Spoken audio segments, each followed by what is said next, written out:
Okay, my name is Scott Lancaster, and I am one of the research and learning librarians here at Waters Library. And let me know if you have any trouble hearing anything that I'm going to be saying. And I think I'm not going to be able to kind of watch the chat, so it would be better. You can just, since there's only two of you, you can just break in and say something. But this is Introduction to Library Resources for Graduate Students. I've kind of, I've been here for over 20 years. And for the last 10 years or so, I've worked a lot with graduate students. And this year, they're like having me primarily focus on work with graduate students. So I have a lot of ideas that I've developed over my time here of things that graduate students need to know, and especially would be helpful to know at the beginning of the process, or certainly at the beginning of the dissertation process or thesis process. And so I put some things together in a slideshow that I was going to go over, and then we'll go to the web page and go over anything that we need to do from the web page. The first thing, I know that you're probably going to be working off campus remotely, but I did want to go over a few things of what was available physically in the library building here in Commerce. First of all, even if you end up with a print resource, which these days is probably not likely because for the last few years, our preference as we purchase new things has been to get electronic.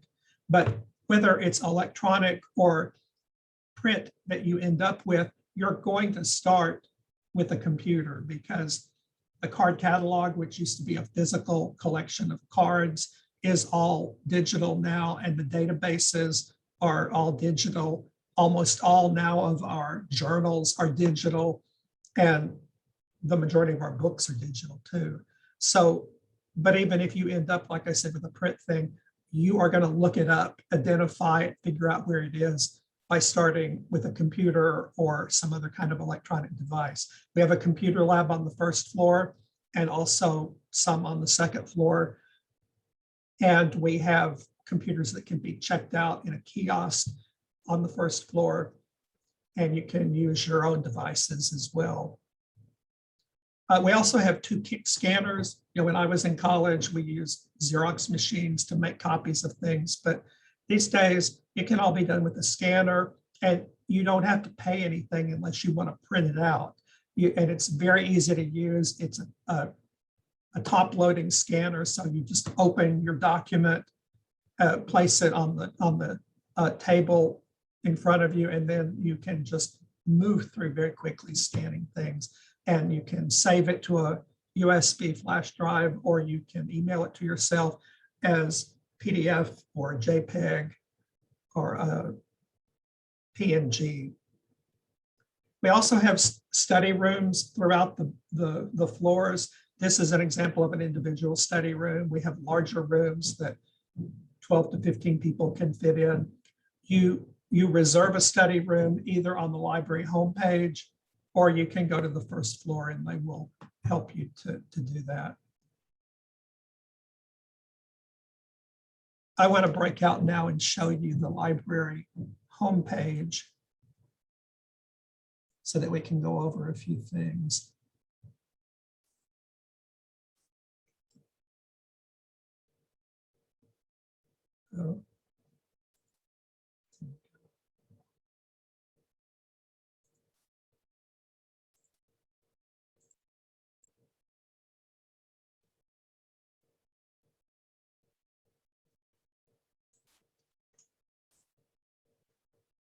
Can you see the library homepage?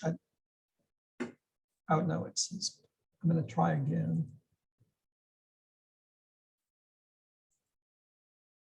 Okay, now you should see the library homepage. And this is accessible a number of ways from the university homepage, or you can remember, just put /library after the URL for the university. And the things that I wanted to point out that are on the library homepage Ask a Librarian is the quickest way to get a question answered from one of us. You can contact me directly by email, or you can call to my office phone when I'm here roughly from 8 to 3:30.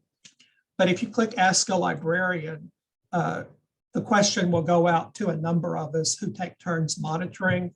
It will either go to a kind of a message interface like this where we will receive it as an email, or if one of us is monitoring chat, it will go to chat and you can put your question in. And if it's the message like this, if it's at night, one of us will look the next morning at 8 and answer your question.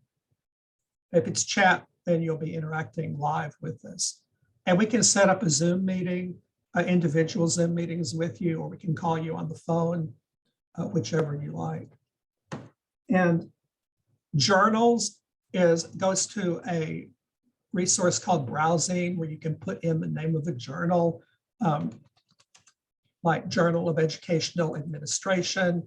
And you might come up with more than one result like this, and you would click on that to take you into the journal, and then you could either search within that journal, or you could browse. You could go like to a year and then to a specific volume and issue if you had a citation that you were looking for specifically.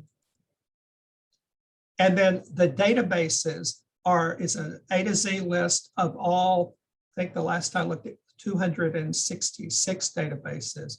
Yesterday it was 265, so it fluctuates up and down. If we have new databases, then they will be listed over here. Sometimes we have a trial for a database, because you would be surprised to know how much they cost. And so if we get something new, we like to often, like MLA Handbook Plus, we're getting a trial for. This is going to be really useful if you are in literature and languages and you're going to be using MLA. And there's going to be a corresponding one for APA, as well as science citation style. But in the past, well, and still we have the books, the handbooks that are used to learn the style, but they've moved now into an online interface. So keep an eye on these things on the right that are on trial. Otherwise, everything's in alphabetical order. You should learn the databases that are particular to your field of study. And we can help you if you oftentimes when people come to me with a research project, they won't have thought of a database that they might know the particular database, like for psychology that they're interested in, but maybe because of whatever their topic is, it crosses over into another field, like maybe the religion database would also be a good place to look. So we can help you with that, but try to become as familiar as you can with the databases that are most used by your field. And we have a number of research guides. If you click on that, these are pages that we write without having to know how to do XML or any kind of markup language. If you go to all guides, at the moment we have 38, but we're hoping to add more. If you have a suggestion to add, we'll be glad to do that. The ones I want to particularly show you, we have citing with APA and citing with MLA, as well as further down the list, there's one for Turabian, which is corresponding with Chicago Manual of Style, which is what history uses. If you're in business, there are several business-related research guides that Fatima has created. I've got Copyright 101 and Dissertation 101. Maybe at the end, if there's time, I'll show you those. Dissertation 101 is especially useful as it shows you how to find dissertations in the database. And often at the beginning of your process of proposal and everything, you will want to look at dissertations that are written either in the field you're interested in the department that you're in here. So you'll want things from A&M Commerce, or maybe even you want to go focus down and find other dissertations that have been chaired by your advisor. it's all possible to find those in the dissertation database. And we also have one on plagiarism. If there's time at the end, I'll show you a little thing I put together dealing with plagiarism. So going back to the library homepage, OneSearch is this box here. I'll tell you more about that in a minute. And then further down here, just remember about interlibrary loan. I'll go into that a little bit more. And then this study rooms is where you would book a room if you were actually here in the building. Events and workshops is where you will find things like this session that are going to be planned in the future. And if you click on it, it will pull you through, and you'll sign up for the workshop. I'm going to do one, I think, at the end of the month on how to use an Authenticate report, and I've got an example before right now today that I'm going to show you of what a report looks like. But in the session at the end of the month, I'm going to go into more detail about what can be done with it. And then finally, there is our contact information at the bottom. And if you want to contact whoever of us that you want to ask a question to, you can click on our names and click on me, and then it will have my email address, my office phone number, and you're more than, email me with a question if you have one, and we can set up a Zoom meeting, or we can just talk over the phone. So now I want to go back to the PowerPoint or the slides. And let me know if you have any questions. So when you're searching for something, some type of information resource, there are two main avenues of doing that. One is the catalog, which used to be a card catalog, but now is a digital online catalog. The catalog is the collection of items that have been selected for this library. Like we select books to have in the library based on the curriculum that we see and what books are most important that have been new books that come out for that area, or we get requests from faculty that a book that they want that will support their teaching or their research. So those are things that are specifically designed for this library. And those are going to be found in the catalog, could include books, ebooks, as well as other types of material. The other way that you will find things are through the various databases, which now is 266. And these contain many of the same type of things as what are in the catalog, but we don't pick out the individual items that are in there. We just take a subscription to the database, and we get and the people at that database have put it together. And the databases can be subject specific, they can be format specific, like newspapers or streaming video. And you can search in a particular database, or you can search in multiple databases by using the OneSearch box that I showed you on the library homepage, which is a federated search. What a federated search does is look in multiple sources. So it's looking not only in the library catalog, but it's looking in as many of those 266 databases as will work with the technology. And it pulls all of those results together, and you can potentially come up with hundreds of thousands of results, but it's very easy to narrow that result down very quickly. And we can look at that at the end if we have time. But this is how you start out with that. You put something in what we call the OneSearch box, or you can go to advanced search. All of the databases, including this OneSearch federated search, default to the basic search, but I suggest to you all that are doing advanced research, go to the advanced search in the beginning, because it's going to give you a lot better targeting capabilities. Well, at the time I made this, we had 256. Now we've got 10 more.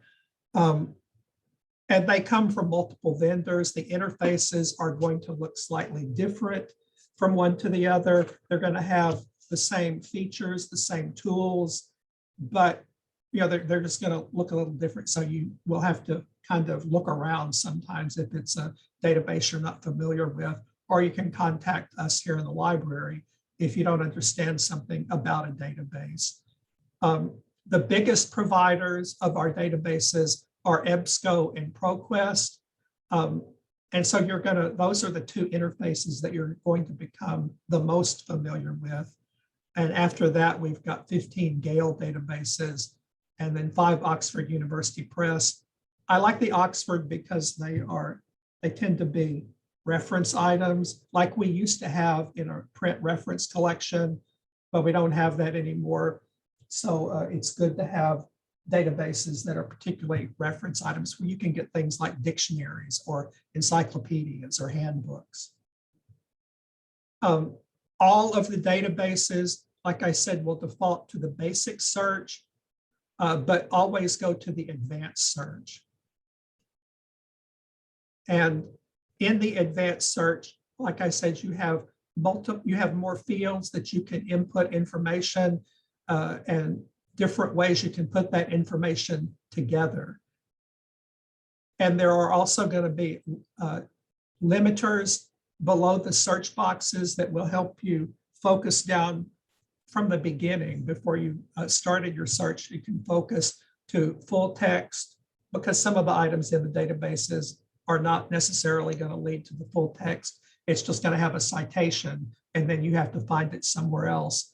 But if you just want to find things that you definitely can access, full text, then peer reviewed, you can also narrow by date. Oftentimes people don't want anything older than 5 years or 10 years, or the source type, which would be journal article or editorial, document type, and language. You should also be aware of the subject headings that are used. These are specific language that is used by the database to identify areas within the content of that database. And you have to know the specific words that are being used. For instance, you'll say this article has subject term global warming, and it also has climate change migration.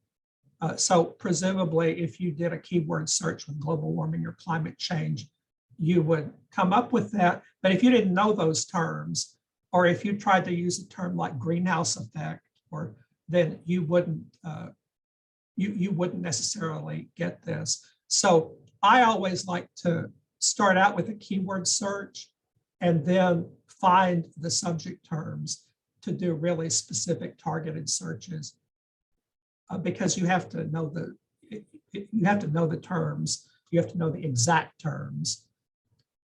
And there also is a thesaurus in some of the databases. They don't all have one, but a thesaurus is a way that you can browse through those keyword or those subject headings without having to know what they were ahead of time.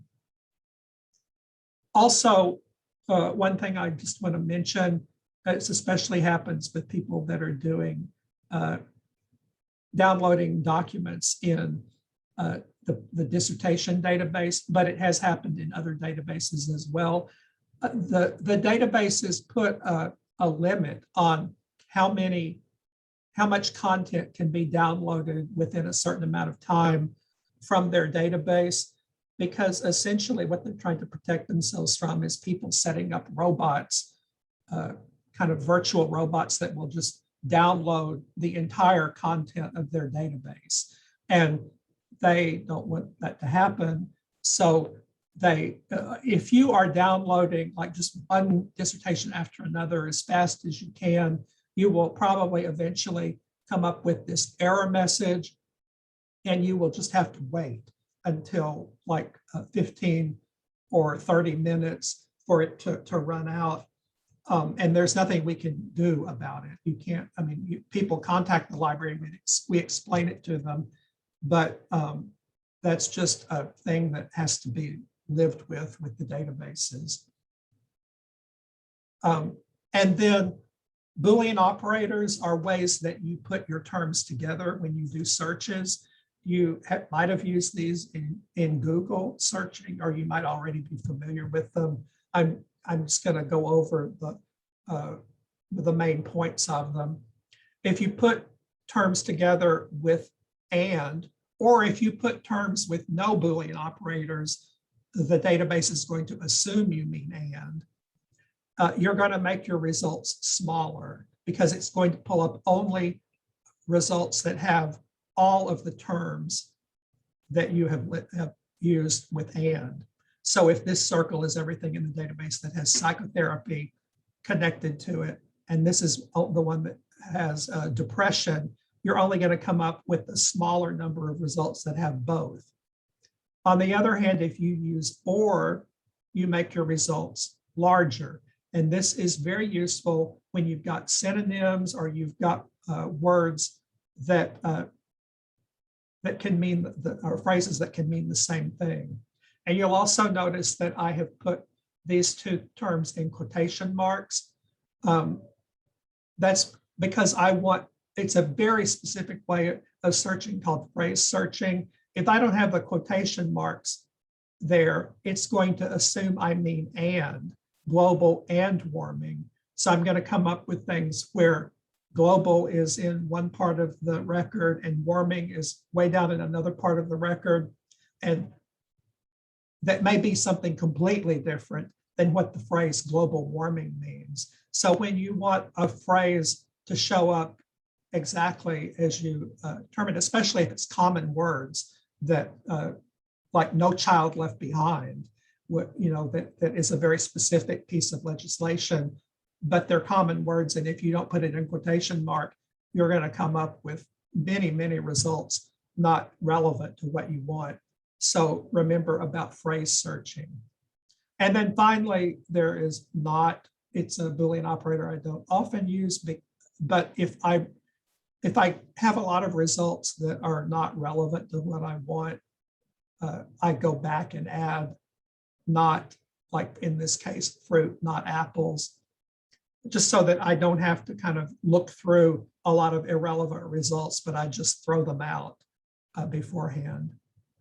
And you can do, it doesn't have to just be like two things that are coming together. If you've got 3 lines of searching, you can have very nested type of searching, like driving or automobiles or cars and cell phones or texting, along with accidents. And I'm going to come up with the very few results that have all of these in there. And then finally, this is just an example from with a screenshot of the actual database that shows how I take 4 keywords or keyword phrases. I've got livestock or cattle and global warming, but not goats. And so I've got 4 circles or 4 nets that I'm throwing into the database, and I'm pulling up only a small number of the result of the things that are in those nets.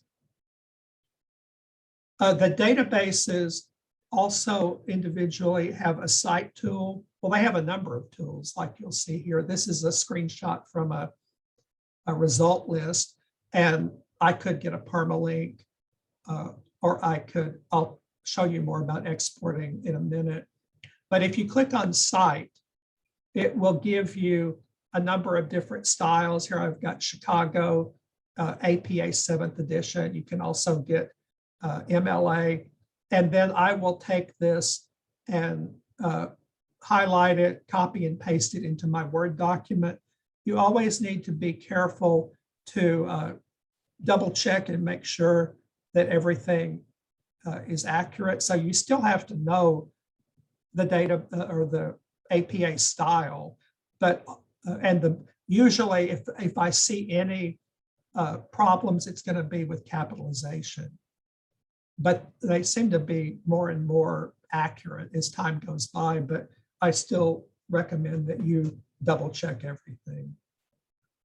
This is what the same thing looks like in ProQuest, and you'll see, you know, it looks different than the EBSCO one.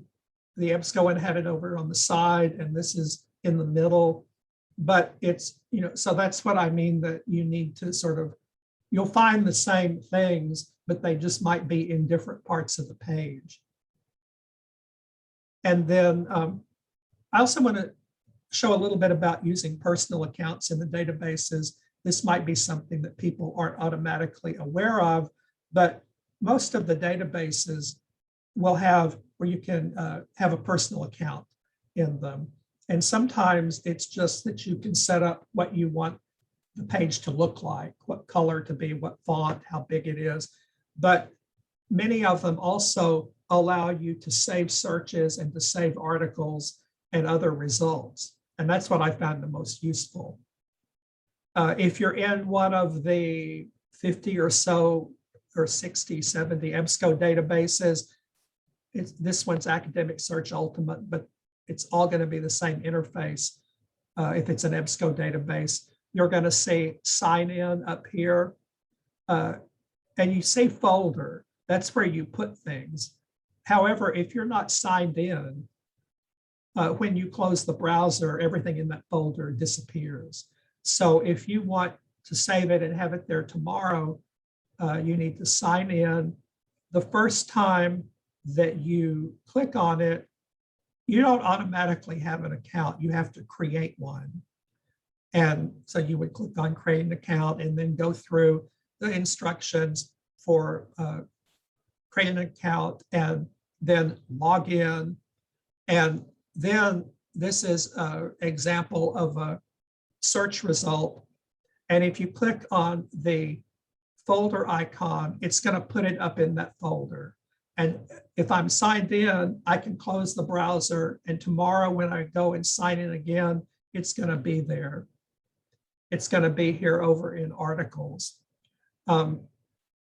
You can, these are the default sections that are in sort of your My Folder, but you can create custom folders. In the beginning, there won't be anything in custom folders, but you can see this is all the custom folders that I've got, and some of them are over 10 years old, and they've got, you know, they've kept the articles there. So it's a really useful way to keep track of articles in the databases.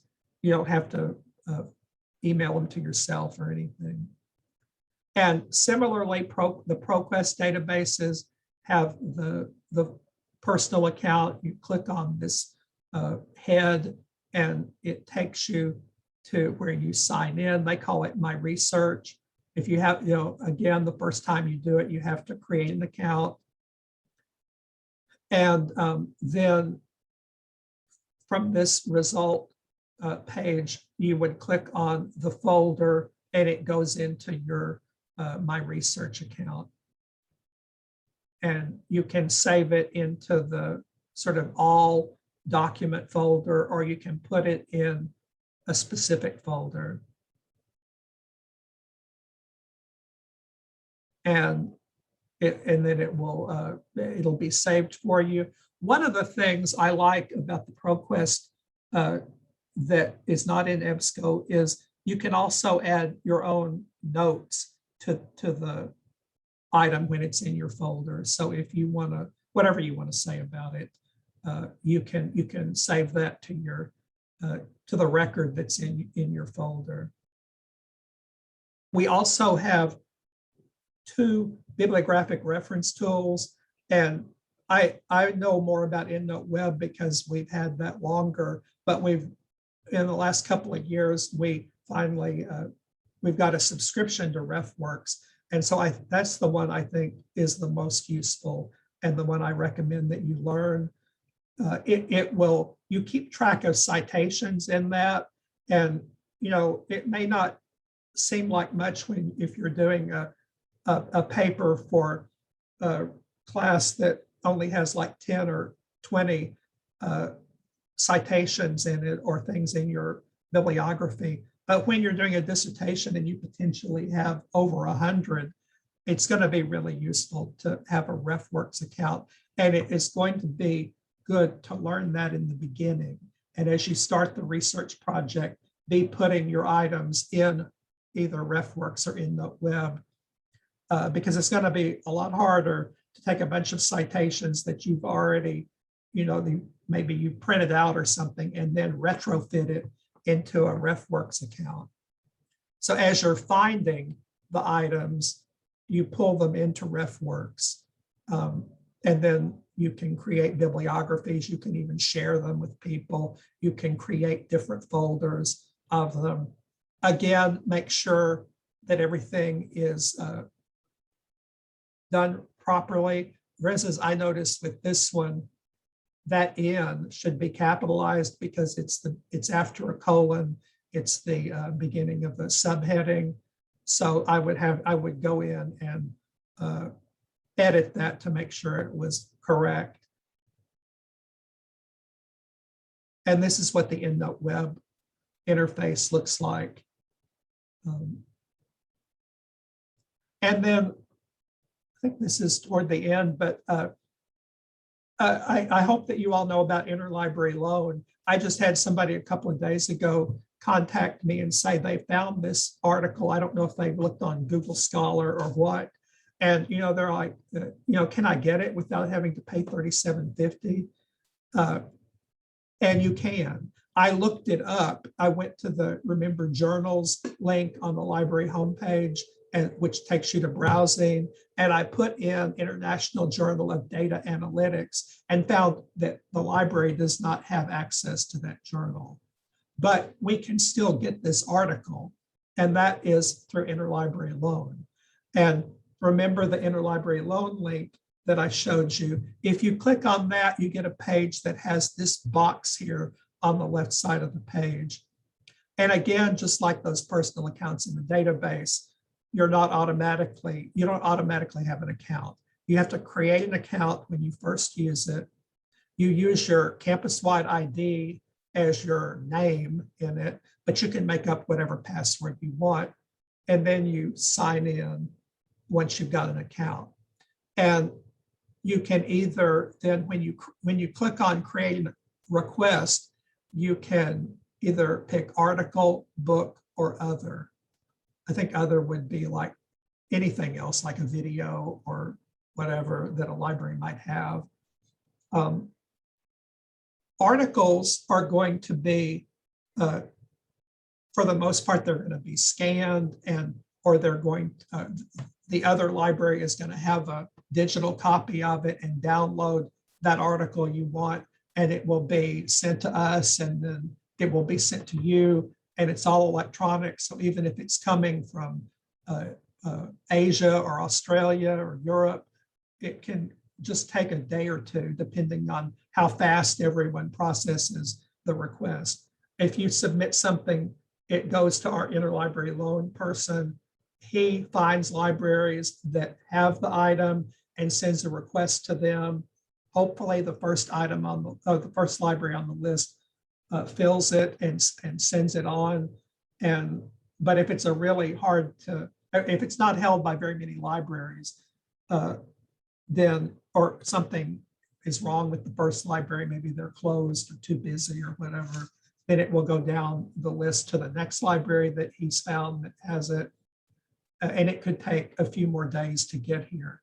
But it's still much faster than the mail, which is how books have to get here. If you request an entire book, it has to be physically delivered to the library, and then you either have to come into the library to get it, or if you don't come to campus, you don't have classes in commerce, it'll be mailed to you. So it has to be mailed to us, then it's mailed to you, then you have to mail it back to us at the end, and you're given I mean, you don't have to pay any of the postage, but it still takes time to do.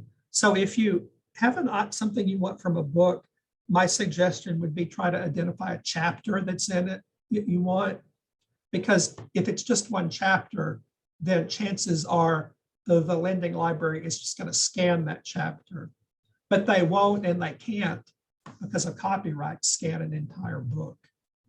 So you fill in the information and click submit, and then hopefully very quickly you will get the item that you want. And then I wanted to show Authenticate because since they started using Authenticate, I've been one of the ones that processed these reports, and it's either been somebody's thesis or dissertation proposal or final copy, or in some cases, people want their comprehensive exam run through it. And it's sort of like Turnitin, which is the product we use for undergraduates, but it's just, I don't know, it's considered more useful for faculty and graduate students to use this.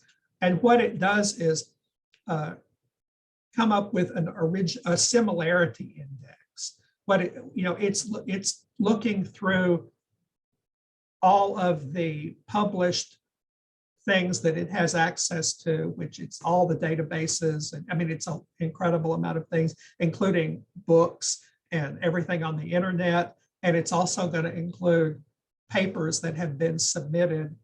But the papers that we put through here are not going to be pulled into to their database. So that's one of the things that faculty and graduate students like about this, is that it doesn't keep a copy of your work, but it will show you when things have when it finds what they're calling a similarity. And you would hope that anything that is very long is going to be in quotation marks. And like with this number 5 here, I wouldn't really worry about that, especially since Catalan numbers is a common term in, I guess, math. However, I look at this, and that's where I would start thinking maybe I ought to rephrase that some way. But it all depends. It's sort of a matter of subjective decision. And you can see this is properly cited. However, this ought to be in quotation marks. In my opinion, that's way too much. I mean, there's not enough paraphrasing there. And so, but the graduate school is just interested in this number here. And they want it to be around 12, I think, although that can vary too. But what I like to help people with is identifying places like this where they either need to paraphrase or they need to put that in quotation marks. And then I think this is the last thing, and I just want to just mention this, because you may be searching things on the internet, and there's a lot of useful things on the internet. There's government documents, there's government websites. A lot of scholars now have their own websites that they put things on. There are blogs and listservs that will have content that might be suitable to include in a research project. But the thing is, with anything on the internet, you've got to evaluate it yourself. When you're accessing something from the library homepage, it's been curated by either somebody here in the library. If we have a link to an outside World Wide Web source on one of our research guides, we're going to have evaluated it and decided that it's good or it's valid. Or if you access something from the databases, it's the same as getting it from a print book. But if you go out on the web and get something, you need to evaluate it yourself. And this is just one model for doing that. Currency, you make sure it's current and it's not something that's been disproven or overturned, out of date. You make sure it's relevant. You make sure the authority, who wrote this. And a lot of times it's hard to tell who wrote something, and I'm suspicious of something when I can't tell where it came from. Accuracy, that includes reliability, truthfulness, and correctness. And that would also include bias. Just because something has bias doesn't mean it's inaccurate or shouldn't be used, but you need to understand the bias so that you use it properly. And then finally, purpose. What's the reason it exists? I mean, is it selling something? Is it trying to convince someone to do something? These are all steps you can follow to evaluate information that you're pulling off the web. And I think this really is the last thing. I just wanted to point out that last year we created 2 online tutorials that you will find in D2L. If there's a Library Introduction to Academic Research and Library Advanced Research tutorial. These should show up in every student's D2L list. Mine are at the top of the list. I don't know where yours will be. And we put optional here because in the beginning, when we first put them up, people freaked out and thought they were signed up in some class they didn't know about. And they're just for you to use and learn. And there are quizzes in them that you don't have to take unless maybe your instructor decides to ask you to take them and turn it in for some credit or of some type. But the introduction includes academic research introduction, identifying sources, which means where do I look for? I want some type of information. What kind of sources might have that information? And then searching for information, that will include the Boolean operators and picking a database. Evaluating sources, which you also need to some degree evaluate things that are in the databases, because do you want a peer-reviewed journal article?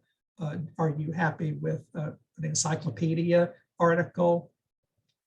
And then citing sources. And then the advanced tutorial methodology, research techniques, conducting internet research, and organizing your research. So that is all for the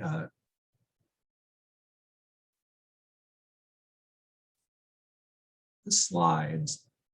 Now I want to go back. Oh, I did want to show, before we go to I wanted to show you some examples of plagiarism. These are examples that I found on a Princeton website, and I have sort of taken them and to show really clearly types of plagiarism that people might not immediately think of. And my doctorate's in literature, so I kind of connect to this, but it's the same whether it would be history or whatever your topic might be. This is a paragraph from this book by Alvin Kernan. The playwright is Magician, which is about William Shakespeare's Hamlet. And I've got 3 examples that I took from that site. And this is that same content from the book. And then this is an example of a student's writing where they've taken all of this from the original text and they basically just copied and pasted. They've added the beginning part of this this sentence and then the beginning part of another sentence. They added the word he in here and everything else is the same. I think that's pretty easy to see that that is copied and it's plagiarized, especially because it makes no mention of Alvin Kernan, or the author is presumably presenting this as something that they came up with themselves.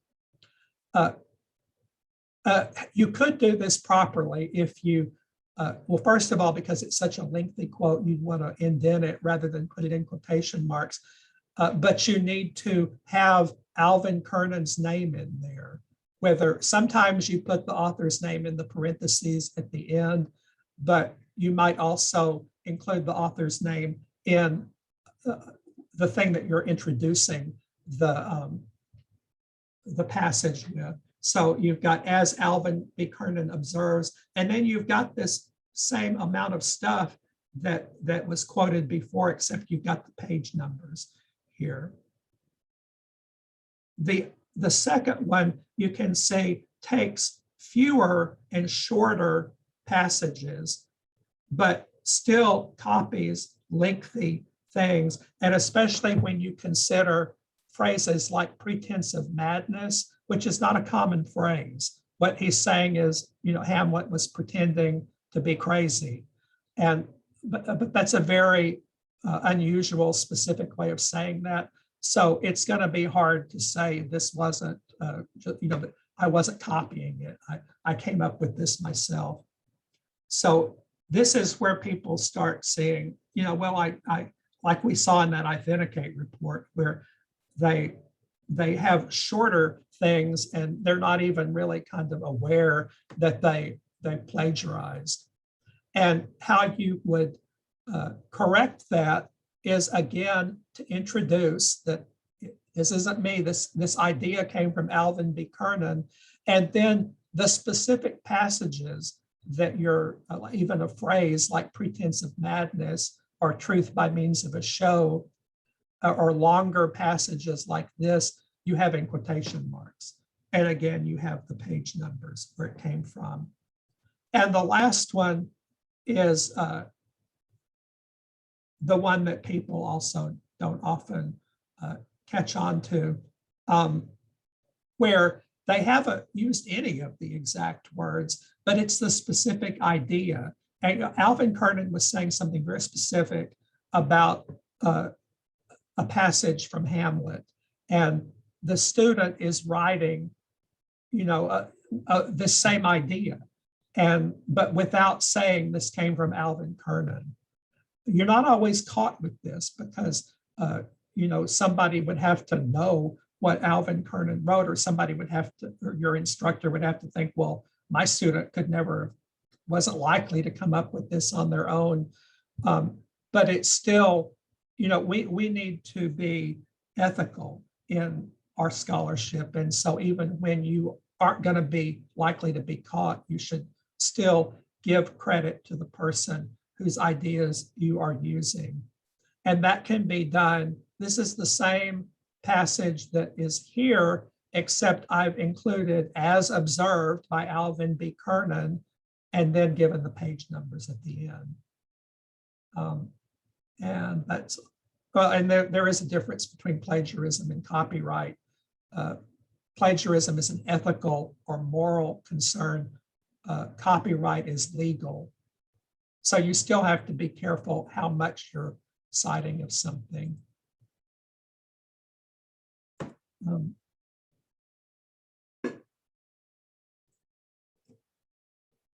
Now I'm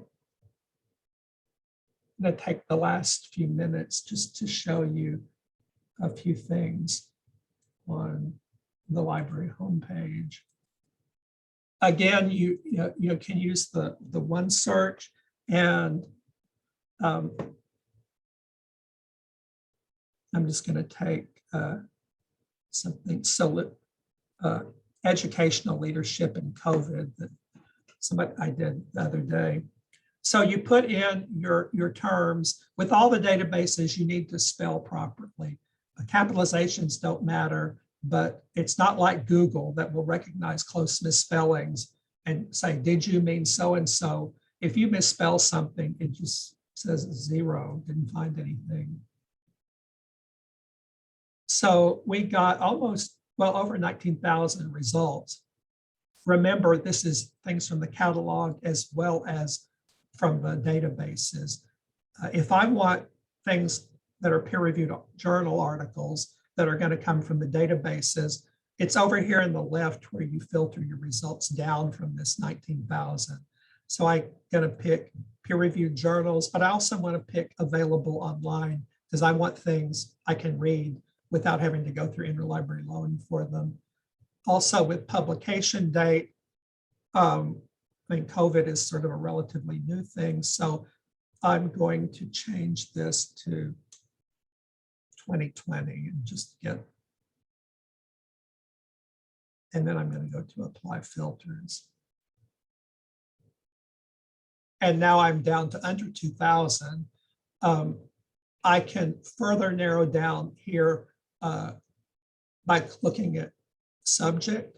And these are the top subjects within my under 2000 things. And I can pick as many as I want, or I can exclude as many as I want. And that's how you can further narrow down. You can see what databases these are pulling from, and you might then want to go into one of those databases specifically rather than the one search. And you can also see what journals, like the 31 articles are from this journal, 22 from this journal. Sometimes it's useful to know what journals it's being pulled from. I think that's all. I mean, there's a lot that could be gone over. I mean, there's like WorldCat that you should be aware of. The individual databases like PsycInfo and ERIC, and even the dissertation database. Cabell's and Ulrichs, if you have any questions about a journal title, if you're wanting to publish in the journal and you're wanting to see what requirements they have, then I would use Cabell's. If you have a question about publication, when the journal was printed or where it's accessible, I would use Ulrichs. We also have WorldCat, which, we've got our catalog, but WorldCat is going to include everybody's catalog. And with a book, if I want a book, that's especially useful for me because I can figure out what libraries have it, and it gives me some idea about how long it's going to take to get here, or even if I think we're going to be able to borrow it, because sometimes a book, is so rare that they're not going to want to, it's not going to be able to be borrowed. I would have to go to the library to get it. And then lastly, that did make me think you ought to be aware too of TextShare cards. You can, I don't know, you all may probably not in commerce. TextShare is a card that can be used at all participating libraries in the state of Texas. And I think a few that are like over the border in New Mexico or Arkansas. And you can check out books from those libraries. And most university libraries are in TextShare. Most major public libraries are in TextShare. So you could use it for Houston Public or whatever. And it has to be renewed every semester. But that's all that I have. Are there any questions? I mean, you can, by all means, send me questions if you have anything that you want to ask. I have a question. When you were talking about getting books, I know that when I did research in the spring semester, there were some things that I found that I kind of wanted to look at, but it was only available at, the physical library versus online. Yes. So if I wanted to get it right away, because I don't know what chapters I might need in there, but I don't want to wait for mail. If I wanted to get it right away, and I was willing to make the drive to Commerce to pick it up, would I still be able to return it by mail because I don't live close to Commerce? I mean, yes, you could do that. Okay. And yeah, that would be the best way to do it. Okay, great. And you could, I mean, I could, when that happens, you can contact me and I'll, figure out how to do it. Or, but it would, Jake, we also have what document delivery, where if you want something, whether it's a book or if it's a book we have, but you don't want to come to this library to get it, if you're in Dallas or wherever, you can request that it be sent to you. And you should be able to see the table of contents in the record that you're looking at. Or at least an abstract of the book. Okay, Or- thank you. Okay, but any other questions? No, I don't have any other questions. Okay, well, Bye. thank you. And I will send out a link to the recording as well as the slides that I used, and keep an eye out for any of the future sessions that we're going to have. But thank you. Thank you for your time.